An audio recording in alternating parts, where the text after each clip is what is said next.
Alright, let's talk about sine and cosine and what that means and how it applies. So this is all just basic trigonometry, okay?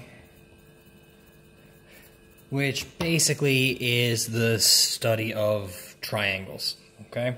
And we're going to be looking at specifically right angle triangles because that's where all of this applies. So if I've got a right angle triangle here and I've got an angle, okay, we're going to take a look going right from this particular angle here. So we know that on a right angle triangle we can label our three sides. We've got a hypotenuse here, we have an angle that is, or a line that is opposite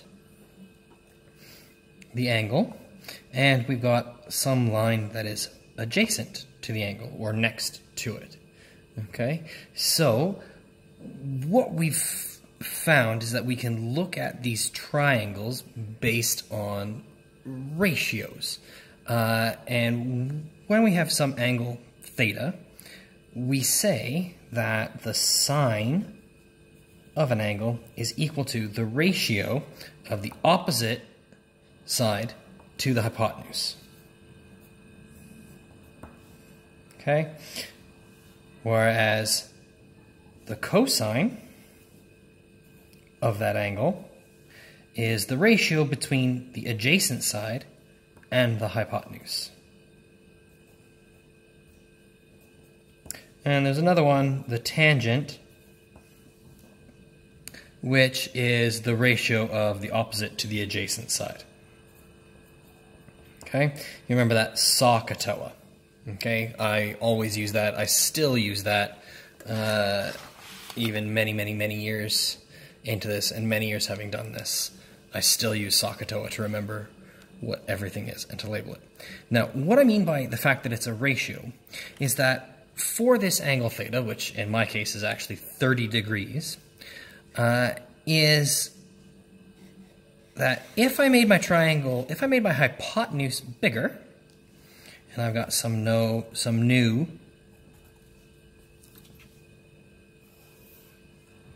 opposite and some new adjacent, okay, and then a new bigger one, these ratios have not changed. Okay, as long as I have this angle at 30 degrees, my sine is still going to be the exact same value. Okay, so it's really just a ratio. And it's the same thing for cosine, and it's the same thing for tangent. Okay, as I make them bigger, I can go to another even larger triangle and it's still going to be the same, and even a bigger triangle and it's still the same. The ratios stay the same. Now, what that means is that, for us, is that this sine theta, for a particular theta, cos theta or tangent theta, they are constants. Okay? It's basically, you can think of it like your calculator is doing something to a number. Okay? Sine of 30 is a number. It has a value. And what that value represents is the ratio between the opposite side to that angle and the hypotenuse to that in a right angle triangle. So I think that's where some people were getting some confusion. Okay, and let's just take a look at that on my triangle here. So my first triangle, now don't forget these are not going to be exact, but they'll be within a limit. So that was convenient. My first one is 10 centimeters by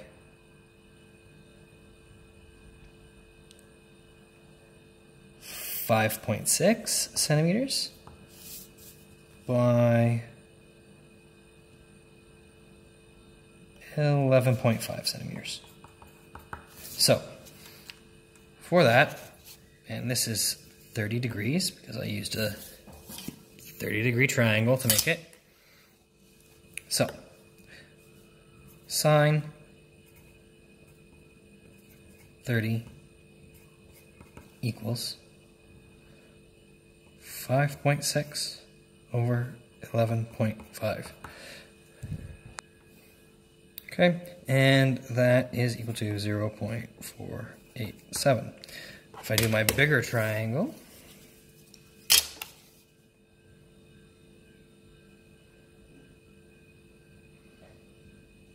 hmm, 8.4. I'm getting a little bit of parallax error here because I can't put my head in the way of the phone. At least I don't really want to. Let's go 17.1. So 8.4 divided by 17.1.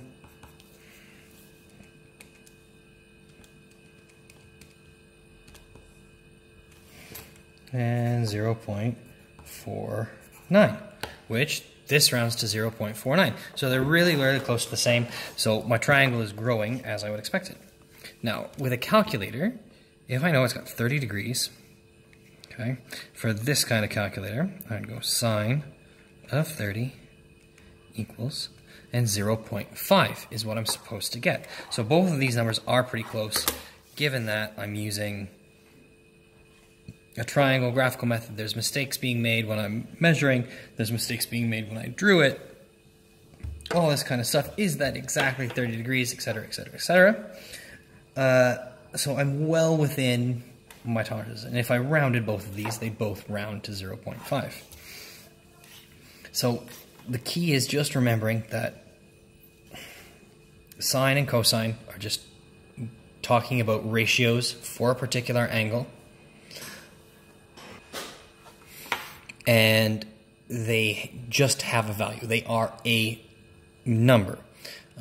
Now, on your calculator, if you have a calculator like this that doesn't just have the traditional 7-segment display, but actually has, like, writes down the formula that you're doing, you would have to put in sine and then the angle that you are doing it. So if I want to do like 5 times sine 30, sine 30.